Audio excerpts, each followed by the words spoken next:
Hi, everyone. Welcome to another episode of Everyday Leadership. Today's episode is going to be really cool. I'm talking to Heather Chetwynd today, and she is an expert in language. And one of the reasons why I really wanted to bring her on the show is because language is much more than just, two people having a conversation with each other. Language is really about the thoughts that we have and how we shape our lives and how we listen to each other, how we build relationships and all of these kind of things. So it's such an important factor of our lives, but it's something that so many of us really do take for granted. And that's why I wanted to bring her on the show and have a little bit of a conversation around what it entails and some of the things that we can do to improve not just our externalizing language, but also our internalizing language. So I'm going to just switch screen here for a second. Going to bring Heather online. Hey, Heather, you are now online. Welcome to the show. Thank you so much. Yeah, it's a pleasure. It's a pleasure having you on the show, and I'm honored to have you on the show. Of course, my audience knows me, so that there's no introduction required there. But my audience might not be so familiar with you. So, would you like to just kind of give us a little bit of an introduction, kind of like of your background and how you've actually gotten to where you are today and what you actually do today? Yeah, sure. So I work I help people refine their English communication. That's my main area of work. I have a background also in music. My studies were in voice and environment, so it's pretty broad. I lived overseas for a long time, and I've been teaching basically ESL all my life. So I have a fairly broad perspective on language. And I also, probably in the last 20 years, I started really thinking much more about culture and how culture influences our communication. And also in the last 20 years, I've gotten to quite a high level. What I mean is with my language teaching, I teach at a very high and refined level. So we start looking at very little differences with communication, all the subtleties. Nice.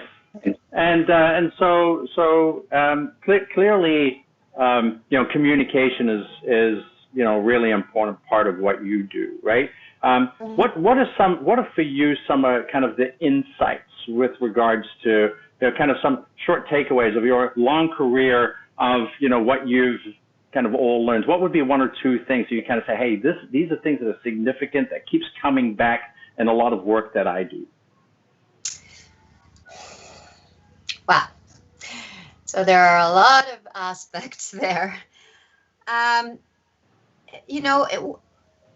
One thing around communication is A does not equal B.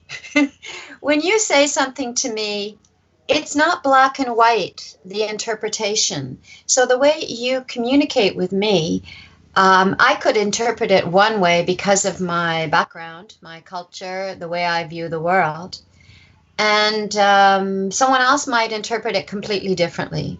So the communication we have between us is so influenced by our own upbringing, our own way of thinking, our own culture, our own judgment of what something means.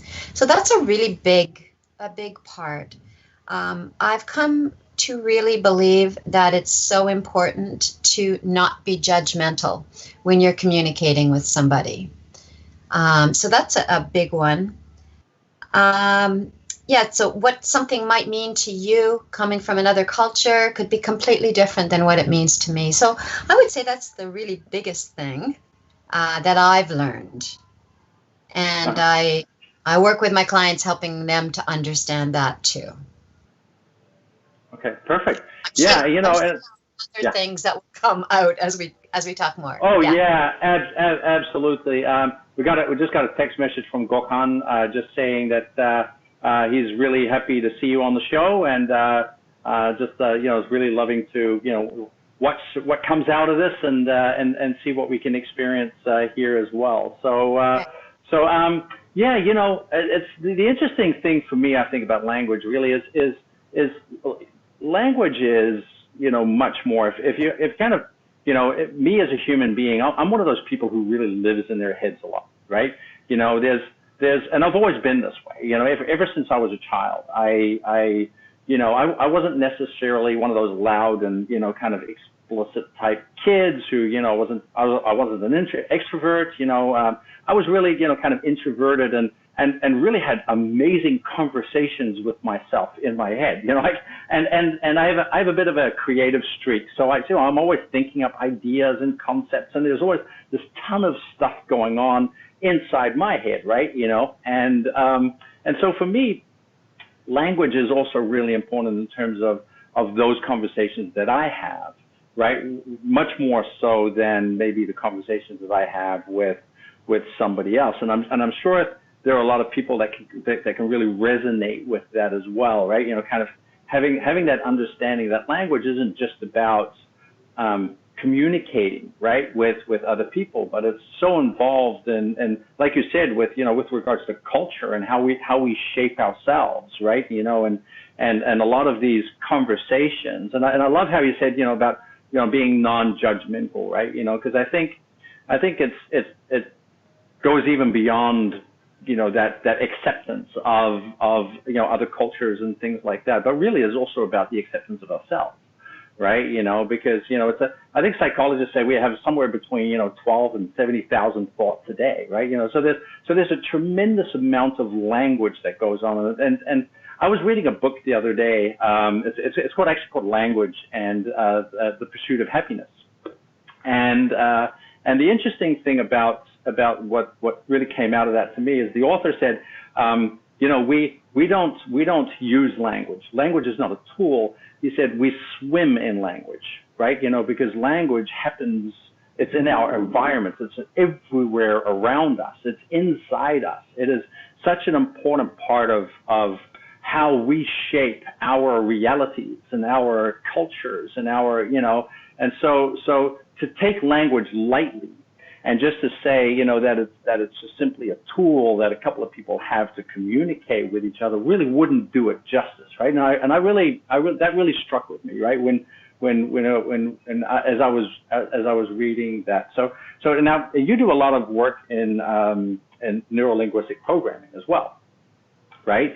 And NLP, of course, is neurolinguistic, which is really the language that we speak to ourselves. What's your kind of experience with, kind of the understanding of language and how that language maybe shapes, maybe yourself, but also, some of your clients, people that you deal with and things like that.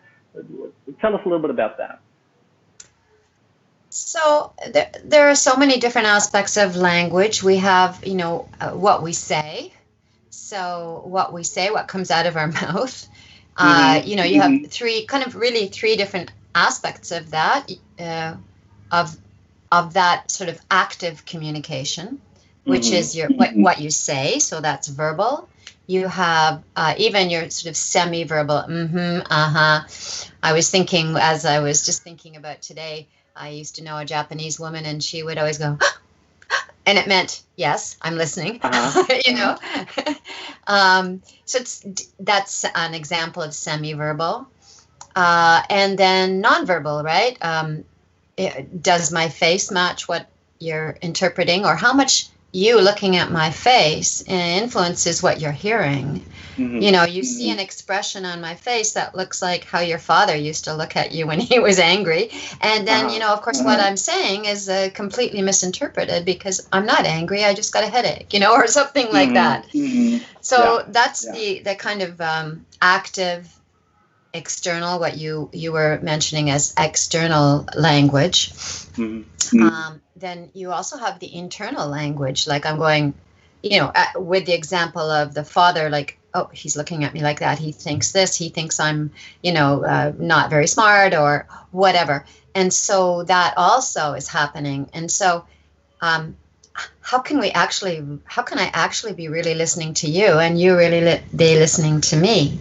And then, of course, with NLP, we have with the neuro-linguistic programming, I learned that there is so much stimulus happening. You know, we have thousands and thousands of bits of information coming at us. We can't pay attention to all of that. So we pick and choose what we pay attention to. And even with listening, it's so interesting because let's say you were my father and you always talked like this and you were angry or whatever, and I had an issue with that. I might start to tune out certain, we call it registers of sound. So my listening will block it. And then I don't hear it later, or maybe my mother, you know, a high, or something that's too painful for me. So it actually affects our listening, which isn't physical, but it's psychological listening, right? What we hear. So it's an example of what we might tune out, right? So if you can go into the same situation as me, and I see this little bit, and you see this, and we have completely different memories of what happened in that dialogue, right? Mm-hmm. So yeah.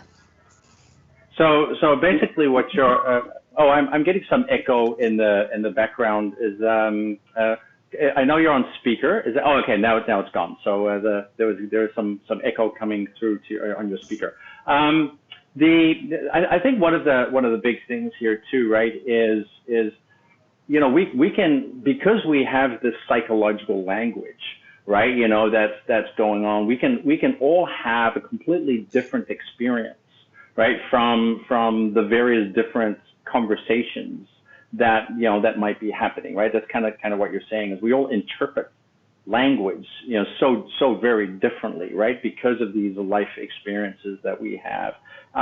You know, in your work, when you're dealing with, you know, executives and leaders and people like that, how do you break that down? Because ultimately, I think, especially leadership, right? You know, I do a lot of work in leadership, and one thing that always comes to mind for me is that a lot of leaders, you know, tend to be initially really concerned with how they can influence others, right? Because ultimately, you know, that's how a lot of people see what leadership is. It's some form of influence, whether you're inspiring a person, whether you're motivating them, whether, you know, it's a form of influencing another person, right? To you kind of, you know, whether it's in sales or whether it's in, you know, in business management or all of that kind of stuff. How do you kind of start that conversation with kind of helping them understand what to focus on first? You know, are they you know, focusing on the externalizer, the actual trying to influence, or does that start more,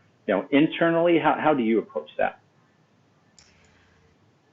So if someone comes to me, it's usually because they feel insecure about, or else they've had feedback that they're not, they're sort of not professional enough, or they're not clear, or something like that.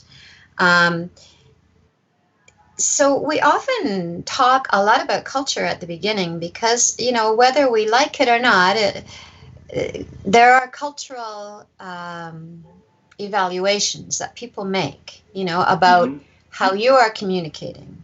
So it may be the type of accent you have, it may be your grammar, maybe your body language. So that, you know, and this is not about right or wrong, right?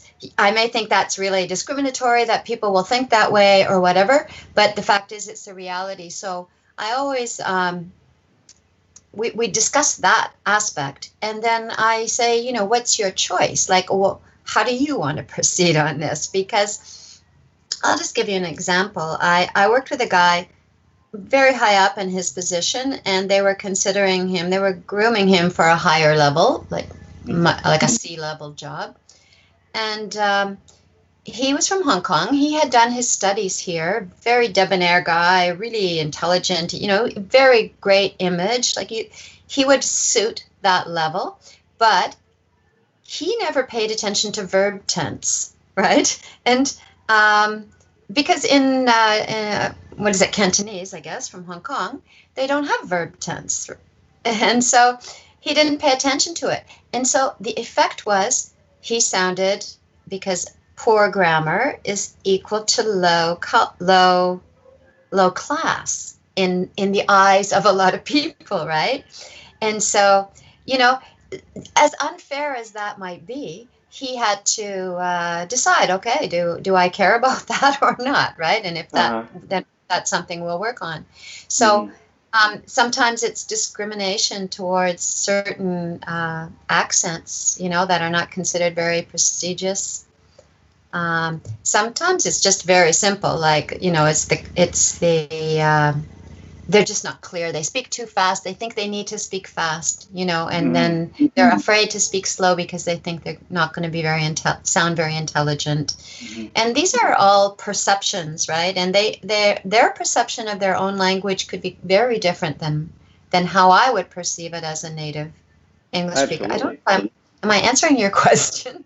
Well, actually, it's what I find really interesting about this is in this case, right? This person received feedback, right, that he would not be effective at influence, right, which is in terms of leadership, if he didn't correct certain things about his language, right? Which tells us a kind of a second part of that story, right? Which is how we as a society, right, as a culture, right, have become very intolerant because we have our own, I guess, set of beliefs, right, of what language actually should be, right, and then when that pattern of language doesn't match what we kind of, you know, feel comfortable with as language, then we judge that person based on that language as being less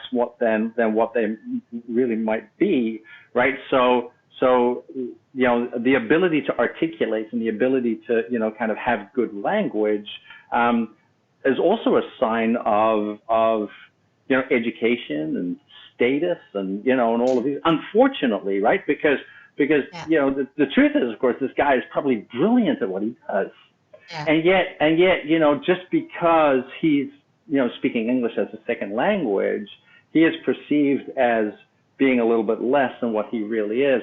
And thinking about that, not just about from a globalization standpoint, but, you know, let's look at, you know, a lot of the racial issues and, you know, and tendencies that are going around in the world. You know, is it possible that a lot of that is also related to, you know, that pattern recognition, right? You know, is like if that language doesn't fit in the box that I am comfortable with, right? That person doesn't fit in my box, so therefore that box has to be a lower box than my box, right? You know, and so therefore, you know, I'm bitter, right? You know, so you know, I can then potentially, you know, that person could lose credibility with me, right? Because I, you know, I kind of sense that person might not be as smart or all of this kind of stuff. And that's actually really interesting, you know, so to think about it that way, yeah.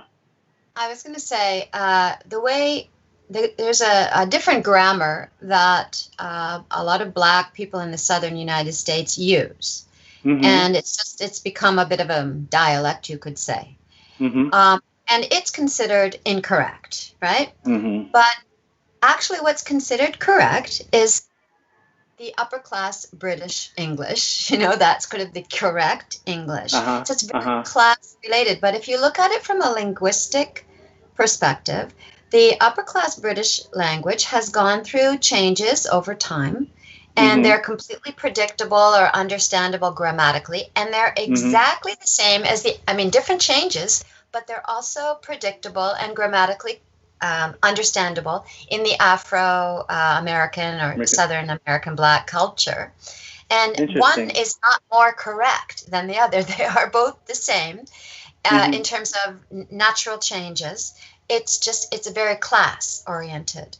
So, so we are judged, you know, if we work in a professional job, we need to speak in a certain way. We can't use, like sometimes people will say, well, that's stuff, you know, or they'll use certain language when they should say those things, right? Because it's too casual. And another example of that is, so I've noticed a lot of people, for example, from India and those countries that are super well educated and so on. And they use, when they speak and write, they use very long words and very sort of wordy, flowery kind of language. It's considered high status. And they come here, and we are much more straightforward, direct in that kind of description and communication. And people are like, well, what is that person trying to say? Or they're trying to show off their status, which is something in North America, because we're very egalitarian. We like people to be a little bit more in appearance similar, to their culture, and they're judged poorly, and people don't understand them. But in India, that in English, that is exactly the way they should communicate, and people will estimate them to be of a high status, right? So it's so cultural in that way. Yeah, but it's actually quite fascinating, when you think about it from a pattern recognition standpoint, right? Because that's ultimately what this really is. And if the pattern doesn't fit the person, right, or fit in that certain group that we're in, you're then considered not the same, right? And so I guess that's where a lot of leaders probably struggle, right? Is for them to kind of appear as if they belong in that box. They're either going to have to be able to speak the same language or the same way, or better, right? Or what is perceived as better, right? I should probably say that by whichever group, right? So. Right.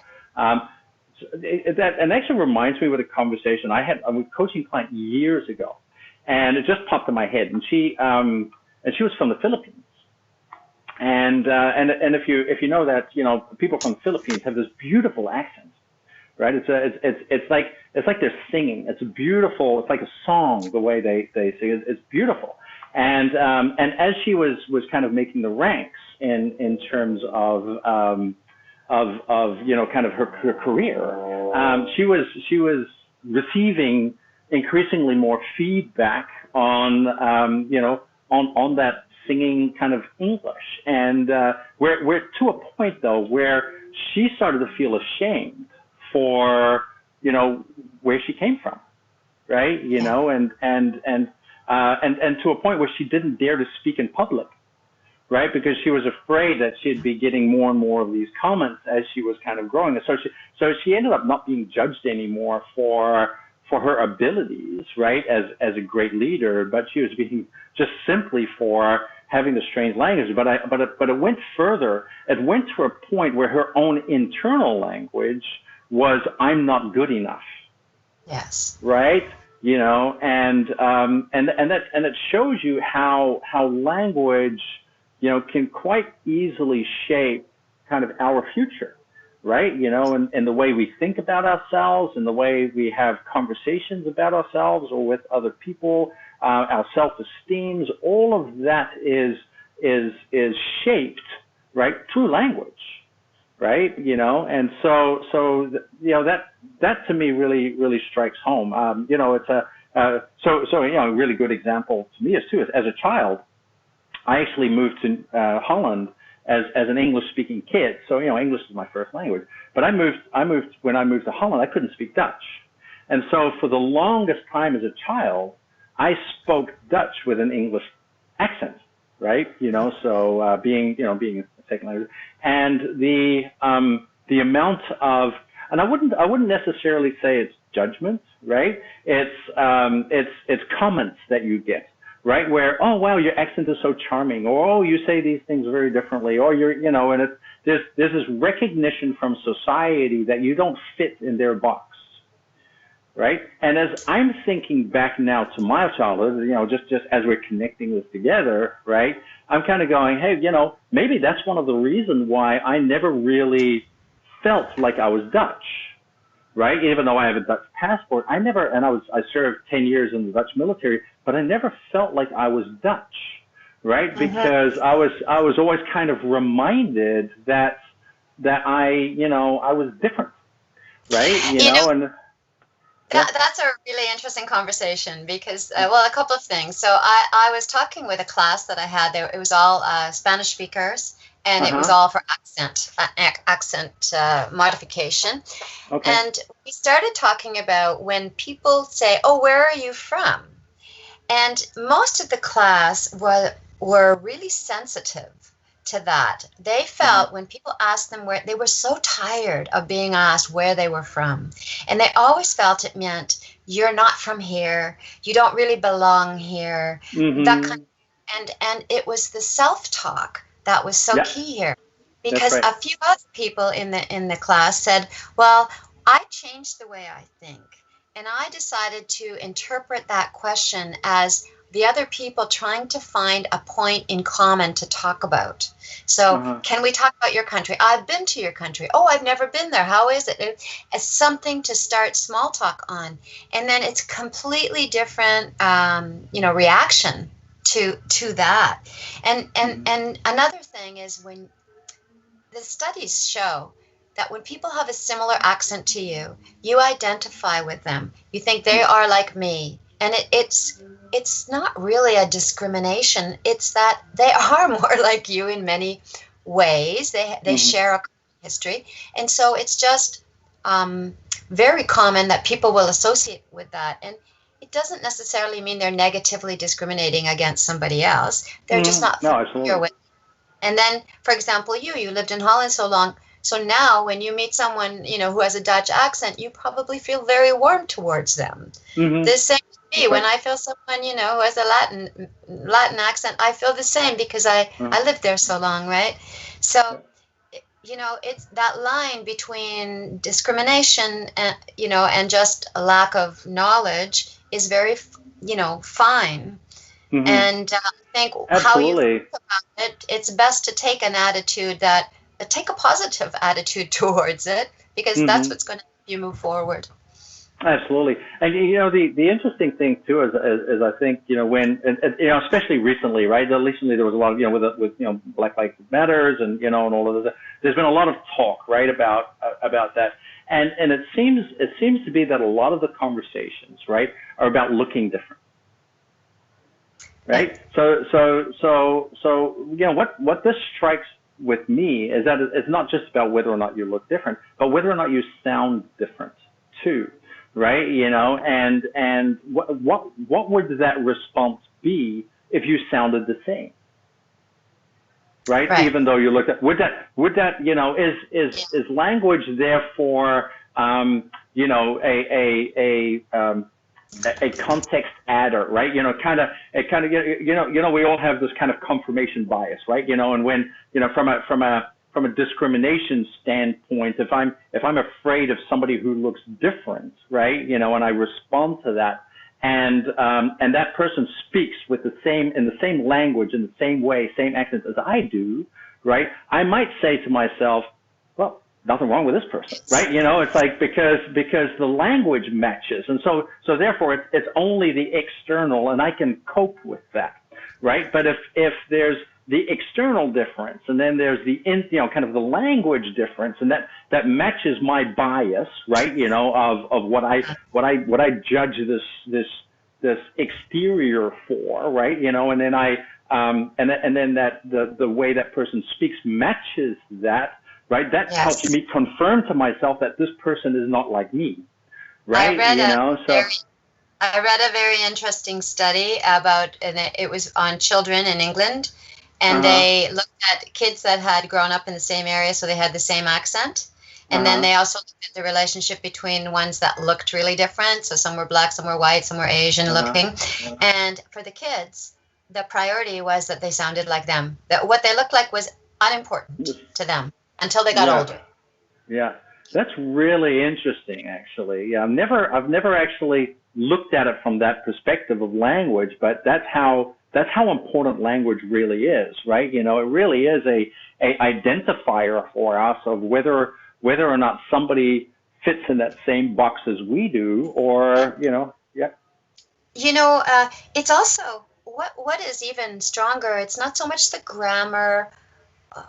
Maybe not even the accent, or the words. What stands out is the music of the language. you know? Oh. And I think because it connects very emotionally, you know, Uh-huh. you have the right kind of intonation. What I mean by right is the local type of intonation. You know, if you pick up the intonation, so I have a very musical ear, and I pick up the intonation very quickly, and it's very easy for me to take that on. And then people think I'm from there, even though my grammar's wrong, my accent's wrong, everything's wrong, you know? Because people associate to that. And then, so this goes back to the whole question about what is language. And, you know, language, we have music, art, dance, all of those things are those movement aspects, you know, the movement, the color, the sound, it's all movement, right? And emotional, the emotional connection, right? Yeah, exactly. And I think that is such an important component here, right? You know, is that ultimately, you know, from a neuroscience standpoint, right? Because, you know, of course, you know, in my neuroscience background, we know that all stimuli in the brain come together in the emotional center before it's then kind of directed into other various parts of the brain. And so whatever we experience of the world can potentially be a very emotional experience, right? You know, and so emotion plays such an important part in everything that we do. You know, for somebody to say I'm a non-emotional person, you know, generally speaking, 99.9% of the population in the world, that's impossible, because everything we do is emotionally driven, even for psychopaths, right? You know, they're even psychologically or emotionally driven. The difference is their emotions are different, right? They don't match, but it's still very much that, you know, that understanding that, you know, and I love the fact that you call it, you know, music, that you know, you're talking about language as music. You know, I come from a very musical family. My dad was a recording artist, you know, very big on playing the mouth harmonica. And I remember one time when I was younger, he had to sub at a school and had to teach math, and he decided to teach math through music. And so he used because, you know, music is mathematical patterns, right? Exactly. You know, and so it's actually quite interesting how that's all is connected, and that our brain really does love, you know, those kind of those rhythms and the tones and all of these kind of things. That is such an important concept of language, right? You know, and maybe that's why language is also such an important component in creativity. Right, you know, we all think about creativity. We all, you know, the you know, society thinks that, you know, creativity is all about, you know, colors and art and all of that kind of stuff. But really, it isn't. It's your brain thinking up content, right? You know, and it's like it's thinking up a song, you know, and it's done in language, because, you know, the brain is not going to be able to figure itself out if it doesn't have the ability to think, right? You know, and it's that's a you know, really interesting, you know, way of kind of looking at how deeply embedded language really is, because then you're looking at, you know, when you're looking at the creative centers of the brain, or even language centers, or memory, right? All of that is related to language. You know, try remembering an experience in your life, right? You know, back to whenever, especially one that had emotional context, and be able to do that without putting any form of words to it. Yeah. Right? Even if you think of it from a, you know, say, oh, I'll dance it out, you still have to think of the words of what they mean to you before you can actually start acting them out, right? You know, so so language in that sense is so deeply ingrained, almost in our DNA, I would say, right? You know, and yet I also find that it's something that so many of us take for granted. Right? You know, and it's you know, it's like that saying, we're swimming in language, right? Because we are language, and yet we don't necessarily spend a lot of time thinking about how our words really affect another person, about the pain that we can cause, right, by saying what we say, or the other way around, how we can feel, right, based on you know, words that we're receiving, our sensitivities to them, and all of those kind of things. And it's interesting how you can sometimes tell what people are, how people view the world just by the choice of words, right? I had someone who came to me because she said nobody listened to her. They kept interrupting her, and she thought it was her accent. Well, she spoke English perfectly, and her accent was very minimal, really. Uh-huh. There was no issue with her accent. So she came to me for just an assessment. And so the assessment was an hour. She ended up talking for 3/4 of an hour nonstop. I couldn't get a word in. So finally I started to cut her off, which is what she had complained about. And then she just shut right up. And I said, "What happened?" "No, nothing." I said, "Oh yeah, something happened." And she said, "You people are always cutting us off." So you can immediately tell that she had an us-them mentality, and that's how she viewed the world, right? And so much of self-awareness is like, it's so important when you're wanting to adjust your language in any way, right? You have to be very aware of yourself, which in turn means aware of other people, right? It's that's another really good point, right, around self-awareness. I mean, as a coach, right, I do a lot of work, of course, within that self-awareness space. And one of the questions I get from a lot of people, whether they're Fortune 500 CEOs or just regular people trying to make a living, is how do I improve my self-awareness, right? And maybe one of the answers is be aware of your language. Yes. Right. Pay attention to your language, right? And not just the language that's coming out of your mouth, but also the language that's going on in here. What does that language sound like, right? And a good example is when I say, "Okay, so do you think you could practice for 5 minutes every morning on this one little thing?" And the person says, "I'll try." So to me, it means there's no commitment. Right? That's right. And if you think about it, when you say it, like I do that all the time myself. Sometimes I'll just say, "I'll try." That's right. And I go, "Oh, okay, yeah." Yeah. There's exactly. And the other one, of course, is it's like, I don't have time. Right. I think that's I honestly believe that a lot of people believe that they have less hours in a day than everybody else in the world. Right. That they've only been given 21 hours in a day, not 24, right? And it's become a socially accepted, I don't want to call it an excuse, because people really believe that they don't have enough time. So you can't really call it an excuse. It's a reason, right? Right. And it's being that because it's socially accepted, it's okay to say it, right? And then the more often that we say it, the more we start believing that we actually don't have time, right? And that's another one of those kind of reverberating, pieces of language. And if you find yourself saying, I don't have time a lot, right, there's a lot more going on there than the fact that, the universe didn't give you, 24 hours a day, right? There's a lot of stuff internally going on. Yeah. Exactly. Yeah. And that's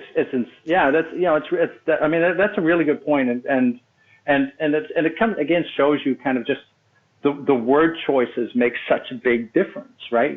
Because if we, in that point where, when we're talking about, not enough time, if you say, I don't have enough time yet, right? Or I'm going to make time, right? Or I'm going to, the conversation becomes very different, right? And it's what's striking me is I'm doing a course in ontology, right? So in ontological coaching, and which is really just kind of it's very kind of very very very Buddhist roots, right? And that's one of the reasons why I like it, because I was raised Buddhist, and so it really is, it's about your way of being, right? It's simply that's what ontology really means, just being, right? Just fully being you, fully experiencing that. Yes. And a couple of things that kind of really come to mind about this is how important these words are that we use, right? That really shape how we can be, right? And can I just be me freely? Can I just, if I'm using these type of restricting words so often, right? Yes. Is that showing that I'm not giving myself permission to just be me, right? And the other thing is I'm sure as a Buddhist, you grew up with the whole aspect of non-judgment, right? And Well, I tried. I'm going to cop out on that one. I tried, because I was not very good at it. But I understood that it was important. Yeah. But when we talk about conflict, where we're Uh-huh. talking about the Black Lives Matter and all of this, Yeah. so the conflict, so if I'm listening to you, let's say you and I have very opposing points of view on something, politics is a big one, right? So you're conservative, I'm left-wing or whatever. So when I listen to you, I'm not really listening to you because I'm going, oh, he said that put him in that box. He said that, put him. So this is my self-talk, right? I'm That's talking right. to myself. I'm actually putting you in boxes and I'm not really listening. So even though almost everything you say I completely disagree with, you might say something that actually is very intelligent that I agree with, but I can't hear it. I can't hear it because I've already put you in all these boxes in my mind, right? Yeah. And we're all polarized, right? And that's how Exactly. this type of Exactly. conflict just continues to exist. And I it takes a lot agree. of maturity. It takes a lot of maturity to listen to someone and not be judgmental and not start thinking in that way. Yeah, and maybe even courage, right? Yes. I think it takes a lot of courage to kind of be able to challenge our own biases, right? And our own kind of, our filters, right? And I like to use the word, filters, where we all see the world, we're all using our own filters that have been created by language, right? And have been created by society and the world that we've grown up in and our experiences of all of these experiences. And they've created certain filters that we start seeing the world through. And I think as we get older, right, we just develop more and more filters, right, as we experience. And so the amount of information that comes through is so narrow, right, and so particular that it has to fit within that little box of all of these filters. And that's really all we end up paying attention to, right?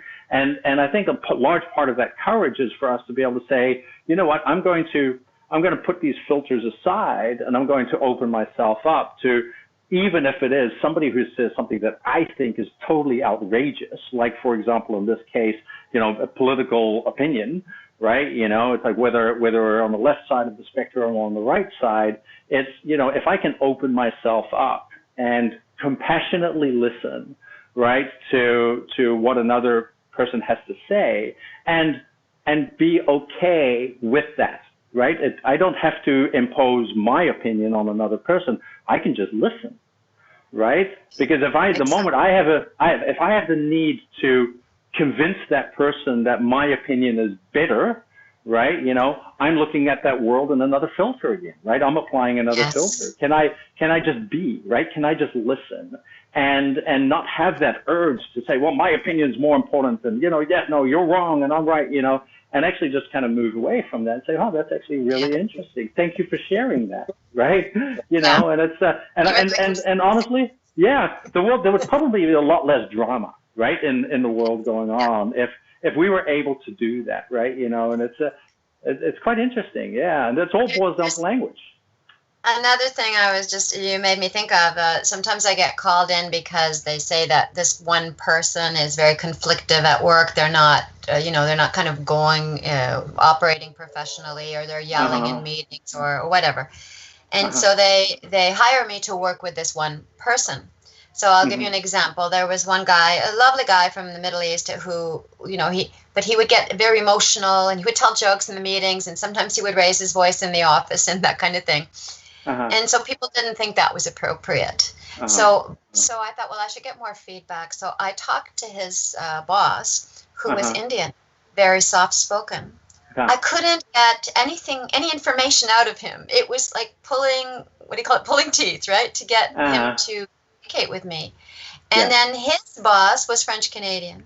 And then the person underneath my client was Chinese. And so all these different ways of communicating, like, who am I really supposed to be working with? It's not all this guy's problem, right? It's the communication between all of them, right? Which is the problem. Yeah. Yeah. It's what's interesting in that book, as it popped in my the book Language and the Pursuit of Happiness.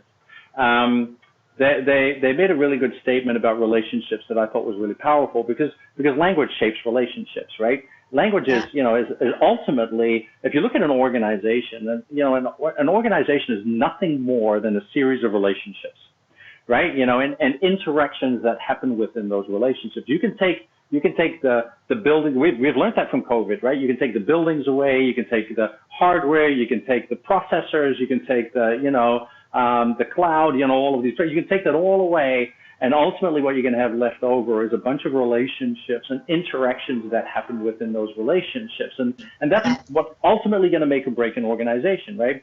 And in this book, they said something really interesting. They said, if somebody stops communicating with you, it doesn't mean they don't want a relationship with you. It just means that they want a different relationship with you.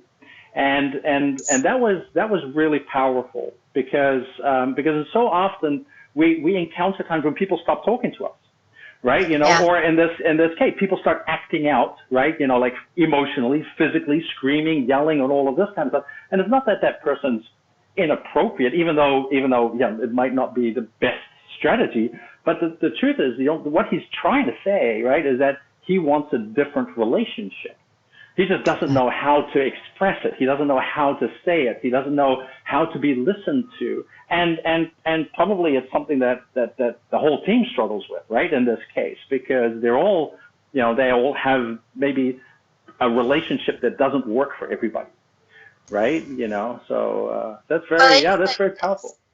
So when you say it's not appropriate, like if in some cultures, this getting emotional and raising your voice in a meeting is completely appropriate, right? Mm-hmm. And in other cultures, it's, very quiet, like just talk about turn taking in a conversation. So in North America, I speak, and then in a meeting, I'm talking about a professional situation, I speak, and when I finish, as soon as I finish, if you have something to say it then.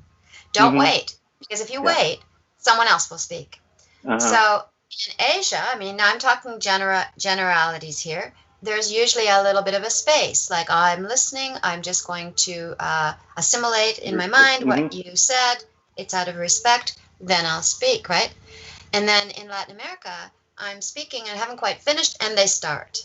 So our perception is that person's rude, they're interrupting me, and the Asian person doesn't have anything to say because they haven't spoken yet, right? So dynamic, how we listen to each other is so different, and that's just one aspect, of turn taking. And the other thing would be eye contact, or how close you are. I remember going into a reception area. So Latin American people tend to speak more quickly, get closer, touch more prolonged eye contact, right? So I remember going into a reception area. There was a woman there working as a receptionist, and she had really long, prolonged eye contact with me, right? She was Latin American. And I thought, wow, she's so nice. She's so friendly, because that's very intimate for us, right? But for a guy, if I were a guy, I would think she's flirting with me. So just these differences in what's considered appropriate, and then where do you draw the line, and how do you know to draw that line? You need to be very familiar with the culture to know where to draw the line and what things mean, right? Yeah, that's very, very interesting. Yeah, very, very powerful too, right? Because I think my big takeaway from this, right, is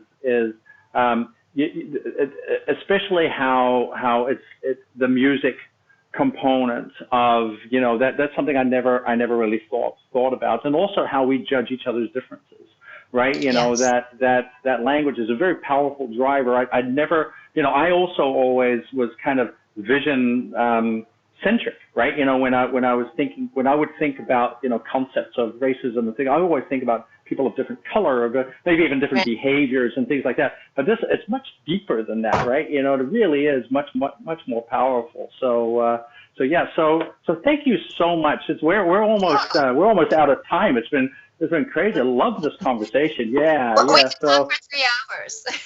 I know, right? Yeah. So it's amazing. So and I'd love to have you on the show again sometime. Just kind of share more insights and things like that. There's so much that happens with language, and thank you for bringing that to light to us, and hopefully the viewers will get something out of it as well as we're watching this together. So So Heather, thank you so much. I'm gonna log off in just a minute before we go, and before that, I also want to thank the audience. Thank you so much for watching today and joining this episode. And next week, we're actually going to be doing an episode on energy transfer. So that's going to be a really interesting in terms of how we're projecting energy and how we receive and give energy to each other in relationships and things like that. So that's going to be very powerful. So watch out for that one as well. In the meanwhile, Heather, thank you again so much. It was awesome having you on the show, and we will see you next time. Bye, everybody. Thank you Bye. so much. It's a pleasure. Okay. Bye. Bye-bye. Bye.